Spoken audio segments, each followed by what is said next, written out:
Virgin. Beauty. Bitch. Podcast. Inspiring women to overcome social stereotypes and share unique life experiences without fear of being defiantly different. Your hosts, Christopher and Heather. Let's talk, shall we?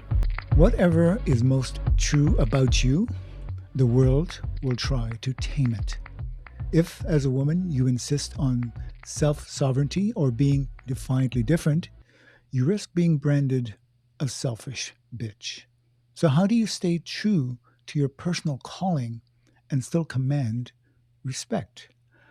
That's at the heart of our conversation with author, publisher, teacher, and personal transformation visionary, Carolyn Brouillard. Welcome, Carolyn, to Virgin Beauty Bitch. Hello, thank you so much for having me.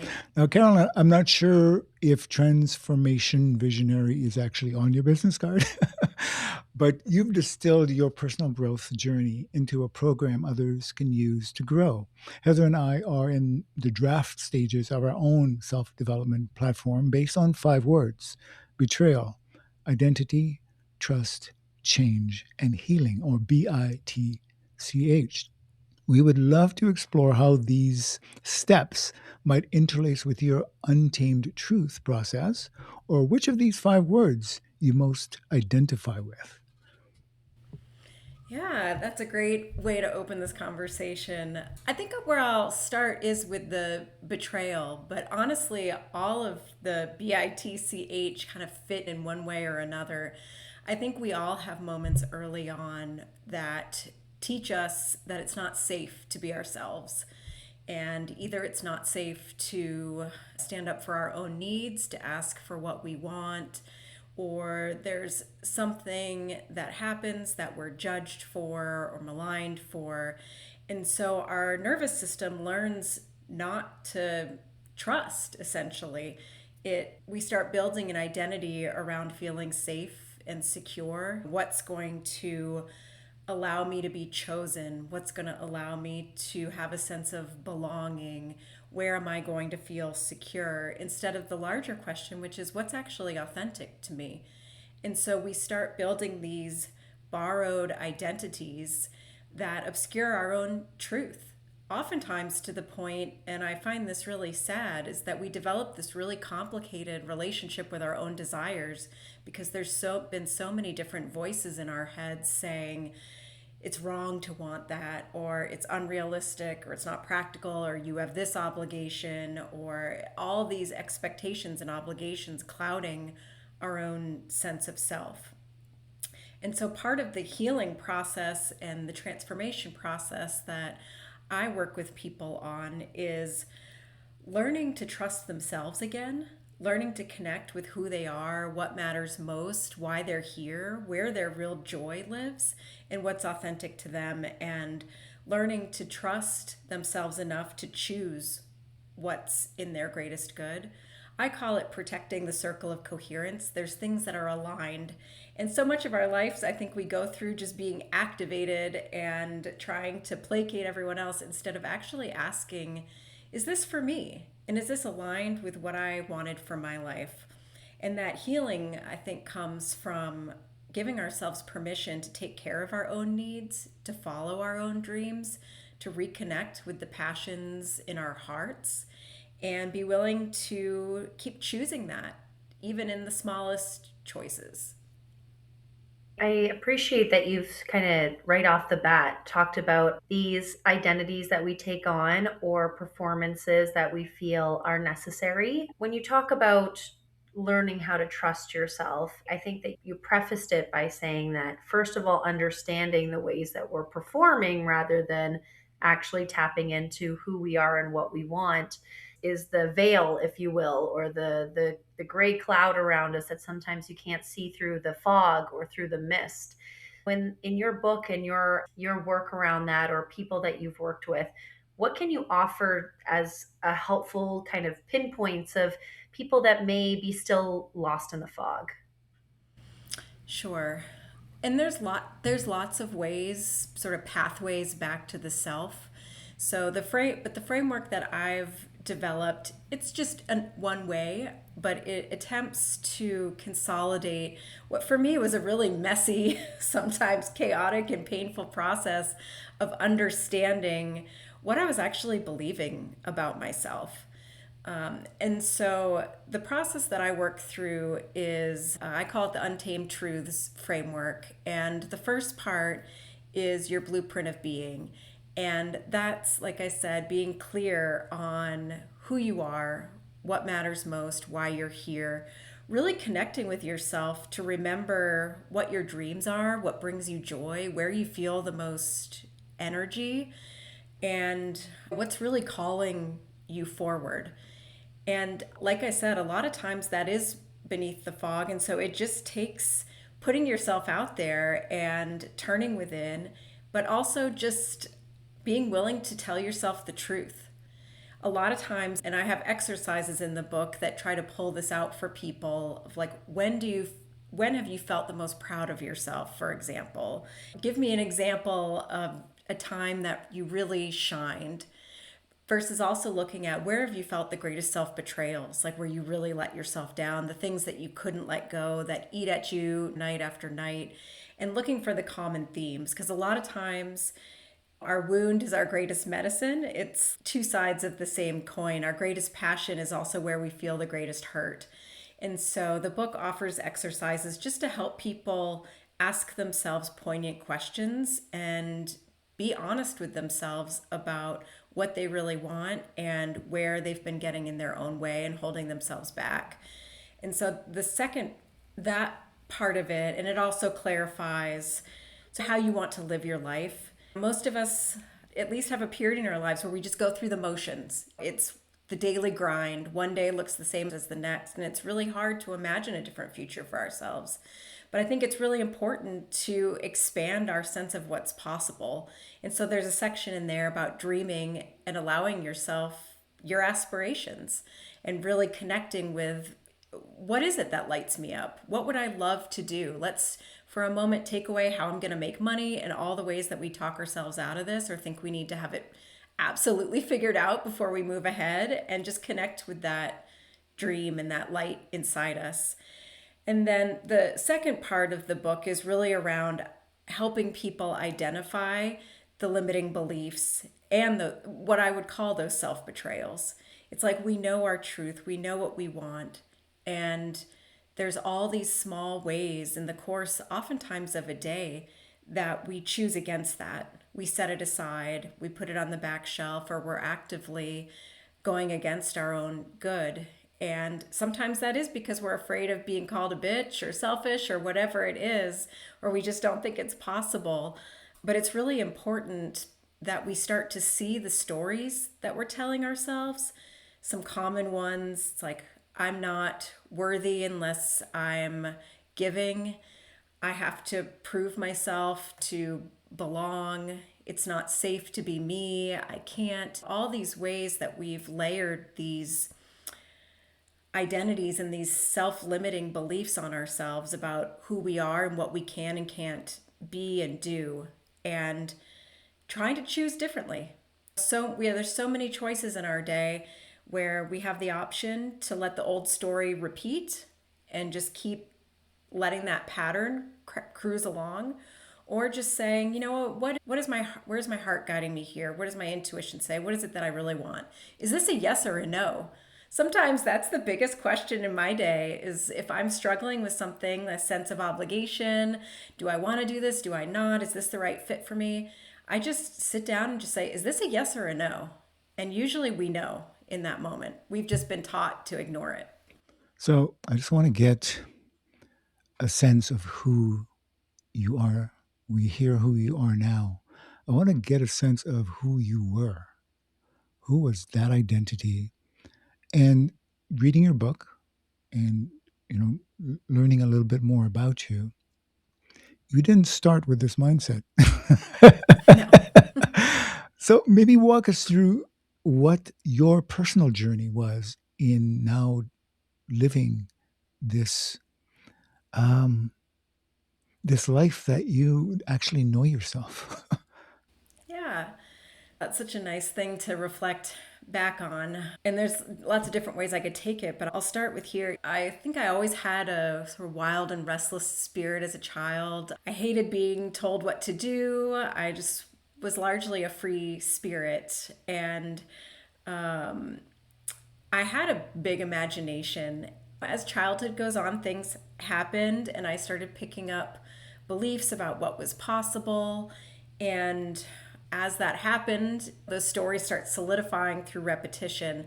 And so I'm going to fast forward a little bit to my late teens. I finally felt like I was connecting to myself. Like I was in college and it felt a little smothering. I wasn't sure what I wanted to do. And so I actually dropped out. And I headed west with only a backpack and started riding freight trains and hitchhiking and sleeping under bridges and under the stars. And just to me, as a 18-year-old, that was freedom. And I thought that's where I was going to find happiness. And so that's been the common thread, looking for happiness in all the wrong places. And I wasn't happy there. There were a lot of things that interfered in that, but largely my own mind. I was still running beliefs. I felt a sense of competition with the people that I was hanging out with because they had been traveling longer. I felt inadequate. I was still carrying this self-worth deficit that kept showing up. And eventually that kind of played itself out and I went back to college, and that was another pivot point. I always wanted to be an author. I've been a writer ever since I could pretty much spell.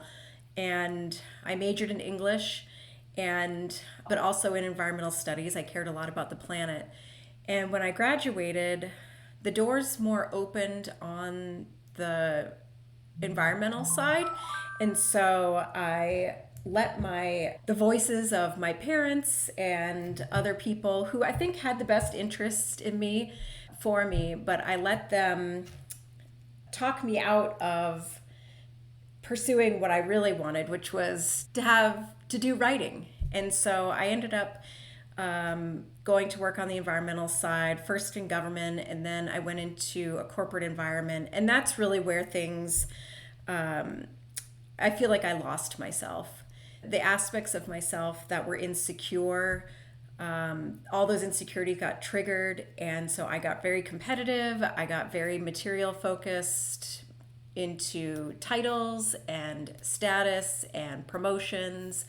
And I spent my whole 30s climbing the corporate ladder thinking that's where I would find happiness. Basically, it was like if I just had enough money, I could buy all the happiness that I wanted. I could take the trips, I could do this. And I had everything that most people say which should have made me happy. I was married, I had a nice house, I had the good career, I had some friends. And around my 40th birthday, that whole facade just started crumbling too. And I had this moment of, is this really what I wanted for my life? Like, where did my dreams go?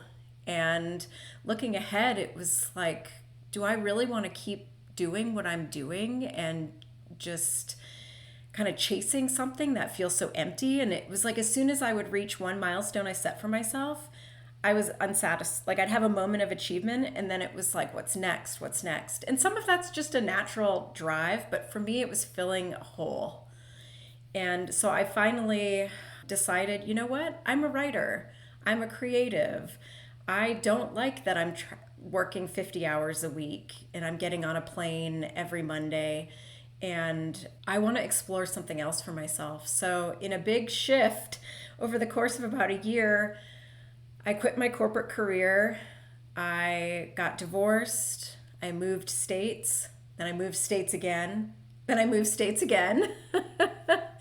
And there was a big period of adjustment there where scarcity thinking came in. Still, I had tied my worth to my productivity and my status. And so when I didn't have that anymore, there was an adjustment period of being like, who am I? What is it that I want to do? And I leaned into the writing and also just into myself. And so I got out in nature as much as I could. And I just really asked myself a lot of questions. I spent a lot of time getting to know myself. And so over the last 5 years, it's been a gradual process of just coming home to my own truth and having enough trust in myself that I can handle whatever comes. knowing that I will choose what's good for myself. Not exclusively and not all the time. I still definitely have my learning opportunities, but I've learned to listen to my body and my intuition and to know when something's good for me and when it's not. And as I think I might have mentioned earlier, I call it the circle of coherence, or perhaps it was before we were recording, but I call it the circle of coherence, and it's what protects your truths. And so I ask myself, not just is this a yes or no, but is this mine? Is this truly my desire, or am I acting out of obligation or expectation or pressures, the other voices in my ear? And is this aligned? Like, how does this moment line up with what I want for my life? And so far, so good. I definitely have rocky patches, but I've created a life where I wake up when my body wants to wake up. I ask myself what would bring me joy. I step out in service when it feels inspiring to do so. And probably the biggest thing that changed is I'm honest with myself. I tell myself the truth as many times a day as I need to about what's really going on. I love that you call it Untamed Truths because, to me, being untamed means like that little girl that you were talking about that was wild and free and experiencing the world before all of the true expectations or parental guidance started to really set in. Because I think that you touched also on comparison, right? Comparison to what other people are doing, saying, thinking. We live in a world where social media is in a lot of people's everyday lives. And I feel like it's the comparison is one of the fastest ways that we really do disconnect from ourselves, from those untamed truth. It's if I'm trying to keep up with the Joneses or whatever that saying is, then are you really looking towards what's mine and what's next on my path?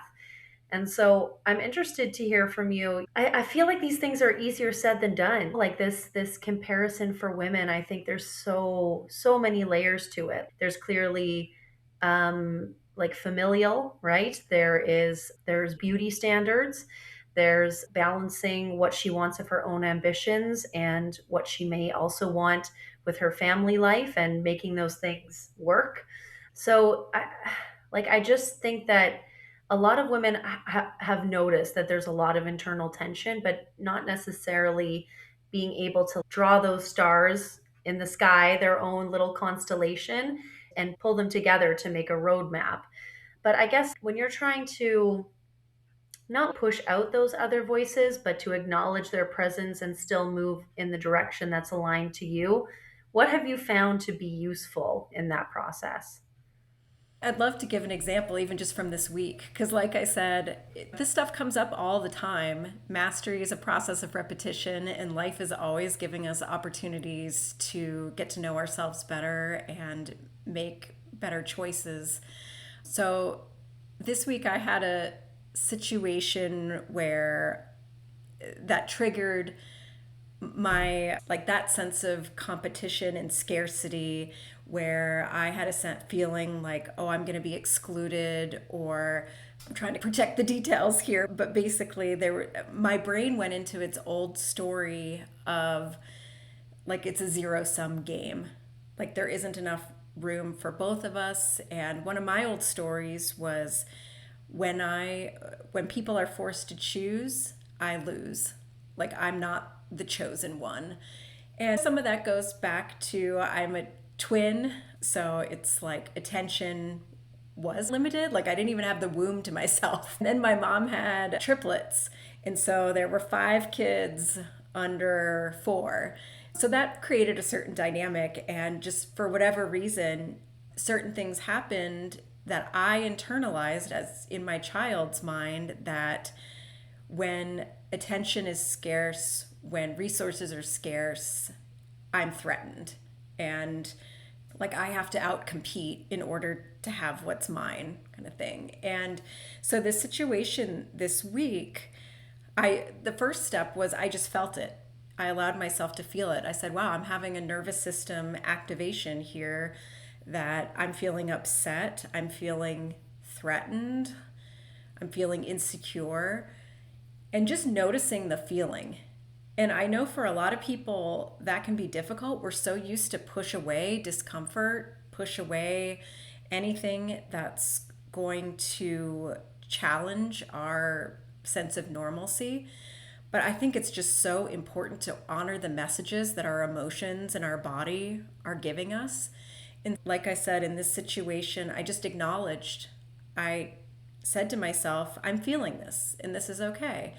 And then I asked myself, I got curious with myself, and this is part of the process of telling yourself the truth of what are the facts of this situation actually? And is there another way to look at it and what's really happening here? And when I got curious and sat with it and I journaled for a little bit, I realized that this was the old story activating and going into zero sum mode and feeling like I was going to be like lose something that not have my need met and lose something that was important to me. And just even breathing and looking at the situation more objectively, it's like, okay, what's on my side of the ledger and what's actually happening here? And in that situation, it's also admitting, I don't know why this person is choosing to do this, and I can't know. And so that's none of my business really right now. It's more just what's going on inside me and how do I want to bring a new perspective to this? What's actually true for me here? And I think the old me would have gone into competition mode, tried to be strategic and undermine and try to manufacture the outcome that would return my sense of safety. But instead, I just decided, okay, this is, in this case, an event that I'm not going to attend. And really, that's all I need to do. And I don't need to spend days agonizing over this. No one did anything to me. And it's really just my perception of a threat that doesn't exist. That's the saddest part, isn't it? Is that a lot of times we're just our own worst enemies. Exactly, yeah. When did you learn, or when did you discover that you were worthy of trusting yourself? Honestly, it's been a slow process. It's one of the most devastating things in my sort of introspection in the process of writing my book was my own realization that yes, plenty of things have been done to me from other people, but my nervous system doesn't necessarily trust me. I am the threat because I'm the one who's made the choices that have thrown myself to the wolves. And that doesn't excuse, I'm not at all saying that excuses bad behavior on anybody else's part, but it really came into that self-sovereignty and empowerment to say, you know what, I need to start trusting myself to make the right decisions. I need to start that are the decisions that are right for me. I need to start showing up for myself consistently and in my authenticity and not putting myself in situations that are going to be challenging to me or just recreate the old patterns. I call it in the book kicking the hive. It's like there's this bee's nest, you know you're going to get stung and you know what's going to happen. And just for whatever reason, like you said, being your own worst enemy, it's like, I'll just go because some part of me wants the drama. It wants the adrenaline hit. It wants that weird satisfaction of, see, I knew that would happen. And it's like, guess what it is? It will happen. And so, yeah, it was just a process of choice by choice, honoring myself, and till my nervous system really started to trust that I will protect myself. I will stand up for what's important to me. I will leave situations that don't feel safe or aren't honoring. In a sense, it's like work that shelter pet that you take home that's been abused or neglected. It just takes time of gradual self-love and patience and ton of self-compassion. That was a really big piece here, is learning to just forgive myself and give myself grace for all the things that I could look back at that just weren't the greatest decisions to make in my life. I think it makes me reflect on something you had said earlier, like when you're looking at what's ahead of you and boiling it down to, is this a yes or a no? Is this for me or not? Right. And to be honest with yourself, that untamed truth about really asking yourself that question. But I think for a lot of women, the no, the like saying no to yourself, to others, to society, to expectations, to the sense of belonging when it isn't about your authentic self, but about fitting into a stereotype or a norm or a status quo that makes you feel safe. That saying no is part of what Christopher and I are doing with this year of the bitch. Mm-hmm. And for us, bitch is not about cruelty. It's not about being unreasonable. It's not about hurting other people. It's tapping into that part of yourself that knows what you are, who you are, what you want, and what you stand for, and being able to go to a no without a 12-page apology or feeling like you need to compensate in another way for saying that no. And I feel like it's the tip of the iceberg, but there is so much in being able to stand true to yourself in that way and not self-abandon because it feels maybe easier or like the path of least resistance. Getting comfortable in some of the resistance is so important to us. I so agree. I love the way you said that. And it's true. Saying no, I think a lot of people treat no as a confrontation or they see it as inherently aggressive. And sometimes for a lot of women, saying no has been actually dangerous. There can be repercussions, and when you stop playing the role that somebody wants you to play, or you stop accommodating things that you used to accommodate, people don't always respond favorably to that. And everyone has to use their own judgment and discernment on how to do that. But I think women in particular, our nervous systems and just our sense of self, we get so hyper vigilant to what might be off, where we're out of harmony, where there might be a threat, that we censor ourselves before someone else can. And so we're saying that yes when we really mean no. When perhaps you've both had the experience is that a lot of times we fear saying no so much more than the situation warrants. Like even saying no to like an assignment at work. You think you're going to get fired or something, and your brain goes to this worst case scenario, when a lot of times the response is just, okay.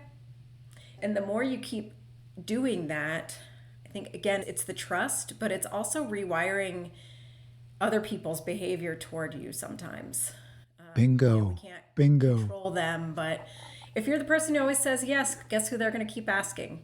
If you teach people that you have boundaries and you have self-respect, they'll either learn to respect that or they'll walk. In both cases, I think that's a positive. I think you had an unfair advantage. Here's why I say that. Here's why I say that. It seems you were born a free spirit. You didn't need the others to confirm or go along with everything that you wanted to go along with. You broke away from the mold. You did things that most people wouldn't even dare to do. So you grew like an immune system to what a lot of women especially are conditioned to respond to. You had a preconditioning that allowed you to not fall into that trap. So I can see how difficult. We talk to women all the time about this, about that conditioning that makes it so difficult for them to look out for themselves, to say what it is actually on their mind, to do what it is that they actually want to do, because it will let someone else down. It will disappoint somebody else. That is so, so difficult. So thank you for walking us through that and acknowledging that. I think that's very important. Yeah, my pleasure. And the only other thing I would add to that is I think it is a fine line. On the one hand, I agree with your kind of observation about me. I was this naturally independent, wild spirit. But there was still a wound there. So again, it's like sometimes the wound and the medicine are two sides of the same coin, because I think feeling like attention wasn't available or all the care that I would have wanted wasn't available, I became very self-reliant. And there were times in my life where I overcorrected to the point of thinking I don't need anybody. And I tended to self-isolate. And then there's a healthier expression of that and a more balanced expression and appreciation. I think this is part of where the healing can come in, is that instead of telling your story where, oh, I didn't have the attention or the affection that I needed growing up, or these are all the things that happened to me and this is why I am, is where you can, seeing the gifts. It's, yeah, being one of 5 kids, I learned to take care of myself. I learned to entertain myself. I got comfortable with my own presence, and that served me very well in my life. I've oftentimes had to make my own decisions, and even within my family in different contexts, I took on a kind of leadership role, which I think served me. And again, that wasn't so much of an adaptation, but a way that I could express what was authentic to me. And so I think whether it's looking at our childhood from a new perspective or just looking now, it's like, what are the gifts that I am here to bring? And once we're not saddling those gifts with guilt or other people's expectations or leaking our energy to, I got to do this, I got to do that, I have to be all these things for other people, our gifts can be more fully expressed. Like when we're aligned, there's just so much more energy and power and motivation and happiness available to us. Sometimes I like to say the joy isn't the reward, it's the compass. And so where is it that your gifts give you joy? What is it that wants to express through you? And how can you make small changes in your life, or big ones like me? You can just tear your life down to the studs, but I don't necessarily recommend that to everybody. But yeah, it's like, what are the small choices that you can make to honor yourself and lean into your gifts? It's not always the destination. Take a look at the journey as you're on it, please. I wanted to ask you your relationship with this word that we are so involved in this year. Your relationship with bitch. What has that been like? Yeah, I was called that quite frequently growing up. Some of your listeners may remember, I'm dating myself a little bit here, but there was this movement in the early to mid 90s called the Riot Grrrl movement. So I identified as a radical feminist growing up, and I was a riot girl and was really into Bikini Kill and just all the female fronted themes, and marched on Washington with a black marker written on my belly and things. And so I embraced bitch as a teenager, but at the same time, I feel like that was doing double duty. It was almost it was a reclamation of the word, but I think there was also a hurt there. It's like, okay, you think I'm a bitch? I'm going to be the biggest bitch that you've ever met. And I'm actually a pretty nice person, but I was very outspoken and kind of made that part of my identity. And it shifted a little bit, though, in the corporate world, because being a bitch when you're just a rowdy teenager and don't have a lot at stake is one thing, but being considered ambitious, which some people might put in the bitch category, or self-centered, which really just means committed to my own good a lot of the times, not at the expense of other people, but that's where it actually did start holding me back. And I can acknowledge and take responsibility where my own wounds were running the show and I didn't show up the way that I maybe would have liked to. But yeah, I've had a complicated relationship with that word. I don't fear it anymore. I don't really get called it anymore, but I don't think it's something to be feared. And I love that you guys are bringing so many different people from different backgrounds and perspectives onto the show to talk about their experience with that word and the different aspects of it: betrayal, identity, trust, change, healing. Because I do think that word, it's just another way to keep women in a cage, basically, and tell them what is and what's not acceptable, and to blame them for their own needs and their own personality. And really, it can be as a tool of subjugation, and both imposed from outside and from within. So I think this is really important work that you guys are doing. Thank you. Thank you. I see so many parallels to what it is you're doing as well. So tell us about your Untamed Truths Reclamation Self-Sovereignty. You're asking about the book? Yeah, and your work as well. Give us a rundown on what it is and how people can take advantage of what it is you offer. Sure. The question I have on the back of the book is, what would it feel like to truly love your life? And that's my wish for humanity writ large. I want everyone to know freedom. I want everyone to know what it feels like to be the creative director of your own life, to connect with your own authenticity, to be clear about who you are and allow yourself to shine your brightest light. No one is served when we make ourselves smaller, when we make ourselves dimmer, when we hold back out of fear. I think now's the time, whether you want to call it the age of Aquarius or the fifth dimension or just a period of great change, that we need people showing up in their full light and in their brightest truth.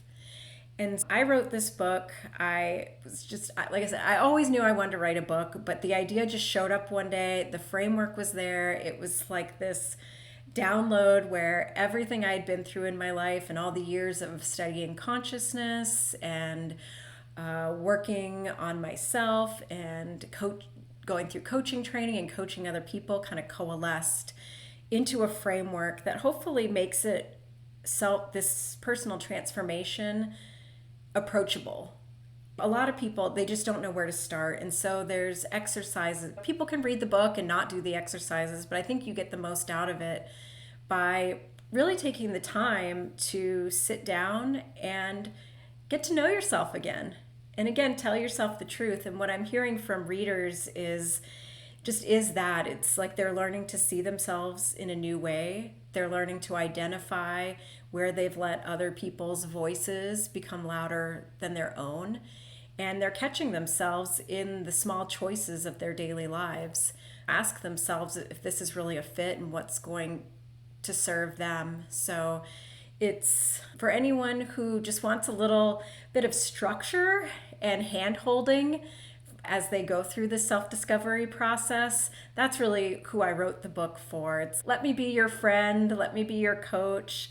Let's tell the truth together and walk through it. And I give so many personal examples of both where I've gotten it right and where I've gotten it wrong, and where I trip up is because there's no shame in any of this.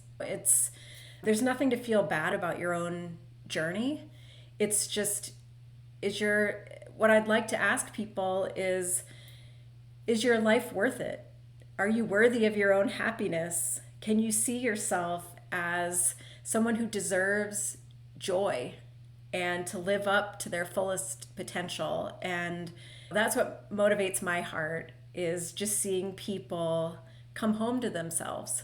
And ultimately, that's what this world needs, is people who are standing in their integrity, willing to be in their authenticity, allowing their gifts to show up however they want to show up without being forced into a materialistic, capitalistic, corporate environment if that's not what they want.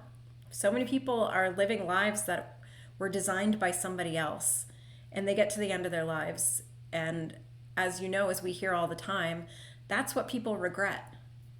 It's what they didn't do, and the time they didn't spend with their loved ones, and the dreams they deferred.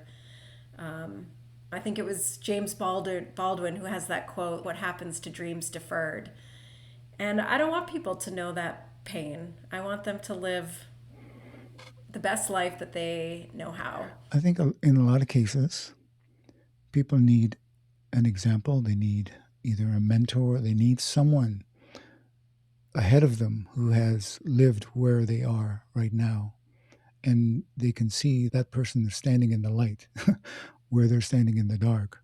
So we appreciate that you went through the dark and have chronicled walking through the dark so they can step faster into the light. So we appreciate having this conversation with you so much.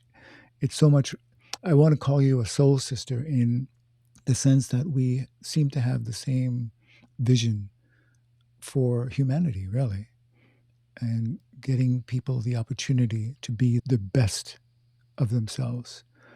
And you laying out the footsteps, the work that needs to be attended to in order to get there. So we appreciate you very much. Thank you for doing this. Likewise, I said I've been looking forward to this conversation all week and was thrilled to get the invitation and have really been enjoying listening to past episodes of your show. So thank you for all that you're doing. Thank you. Yeah, truly, it's been tremendous. So many gems throughout the entire episode. It's been a pleasure to get to know you better.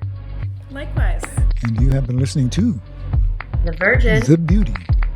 And the BITCH in her year of the bitch. 2026.